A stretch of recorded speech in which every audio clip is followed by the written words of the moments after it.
কোনো বিদেশিকেই অবৈধভাবে বাংলাদেশে থাকতে দেওয়া হবে না। ওদের যে মিথ্যা যে খবর প্রচার করে ওদের মুখে চুনকালি পড়বে। কোনো বিদেশিকেই অবৈধভাবে বাংলাদেশে থাকতে দেওয়া হবে না। এটা আপনারা ভালোভাবে এই নিউজটা করবেন এবং এই যে আমাদের যে বিজ্ঞপ্তিটা এটা খুব ভালোভাবে আপনারা প্রচার করে দেবেন। কতজন আছে বলে আপনাদের কাছে কোন কোন দেশের এই কতজন আছে এই স্ট্যাটিস্টিক্সটা আমাদের কাছে এখনো নাই। যদি স্ট্যাটিস্টিক্সটা নাই, ওইটা যদি থাকতো তো আমি বলে দিতাম যে এতজন আছে। অনেক দেশেরই আছে, আমি কোনো দেশের নাম মেনশন করতে চাচ্ছি না, বাট কোনো দেশেরই আমরা এই অবৈধ নাগরিককে বাংলাদেশে থাকতে দিব না। এটা কোনো হঠাৎ করে সিদ্ধান্ত না, এটা হঠাৎ করে সিদ্ধান্ত না।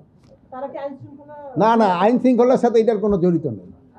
কতদিনের মধ্যে মানে তাদের মানে আপনার ডেপুটেশন করার জন্য চিন্তা করতেছেন, মানে একটা কাগজপত্র? আমরা প্রথমে আগে লিস্টটা পাই, পেয়ে তারপর আবার আমরা কত দিনের মধ্যে করবো এটা আপনাদের জানাবো।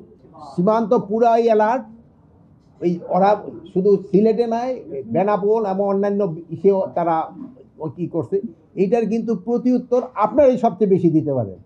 আপনারা সত্যি খবরটা প্রকাশ করে দেন, ওদের যে মিথ্যা যে খবর প্রচার করে ওদের মুখে চুনকালি পড়বে। আপনারাই কিন্তু সবচেয়ে বেশি ভালোভাবে পারেন এবং আমি আপনাদেরকে ধন্যবাদ দেই। আপনারা কিন্তু এটা প্রচারও করতেছেন। আপনারা এই জন্য আপনারা ধন্যবাদ পাওয়ার উপায়, আপনারা সত্যি ঘটনাটা প্রচার করতেছেন। এইটার প্রচারটা আরও একটু বাড়ায় দিলে সবচেয়ে ভালো হয়।